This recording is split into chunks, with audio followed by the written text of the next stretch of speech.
eski tarafı 24 tane ama adrese yok. Cuma eski? Eski tarafı ya bir adrese ne var dedi. Buraya da fotoğrafı yapalım. Ama arası.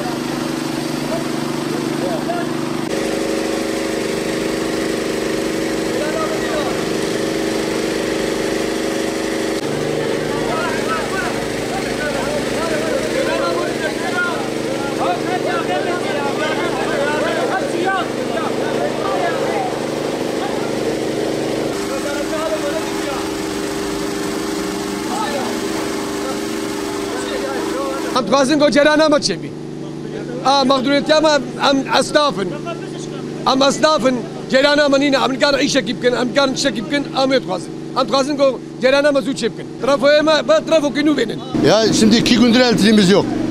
Nedeni de diyorlar trafo yanmış. Ben bakıyorum bir ateş varmıştık. Gelip elektriği kesmişler.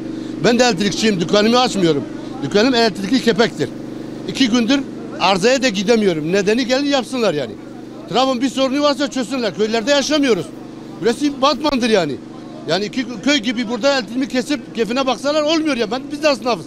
Her esnafın kendine göre bir sorunu vardır yani. Ne gerekiyorsa yapsınlar ya. 2 gündür. Dün akşamdan beri elektrik yoktur yani. Yani bunu onarımını istiyorum. Ne gerekiyorsa yapsınlar yani. Trafo değiştirsinler. Arıza varsa arzayı gidersinler. Paramızı veriyoruz. Herhangi bir şeyin sorunumuz yok. Niye bizi öyle sürdürüyorlar ki? Adalet neyse onu yerine getirsinler. Ormama 24 saatte Ceylan merkezde yok. Batman'da sahabi yok mu? Vali yok mu? Muhtar yok mu? Karakol yok mu? Bu Ceylan müteahhit gelmiyor. Ceylan'ımız 24 saatte bu mahalle işgal etti. Ne Ceylan var ne bir şey var. Bu müteahhit nerede? Millet hepsi Ceylan'ı yoktur. Bu Ceylan'ı bu müteahhiti mahkemeye versin. Ceza versin. Müteahhit neye gelmiyorsun? Ne Ceylan'ı ceza kesiyor? TETAŞ Ceylan'ı nerede varsa bu müteahhiti gelmiyor. Ceylan 24 saatte yok merkezde. Batman merkezi. Ya bu köy kırsal değildir. Bu merkezdir. Bu bir aydır bu telefonun sıkıntısı var. Ya kalkıyor biz haber veriyoruz. Galip diyor yaptıracağız. 1-2 gün kalmıyor tekrar arıza veriyor. Bak karşımızda bizim komşu 50 kişi tekstilde çalışıyor. Kapaklar kapalıdır. İş yerlerimiz kapalıdır. Biz mağduruz. Bu tarafı bir ricamız var değiştirin. Biz her yere haber verdik. Telefonları da kapanıyorlar. Bize açmıyorlar. TEDAŞ bizimle ilgilenmiyor. Gelip fotoğrafı çektiriyorlar, geri dönüyor. Bak akşam dün saat 6.30'da onlara haber verdim.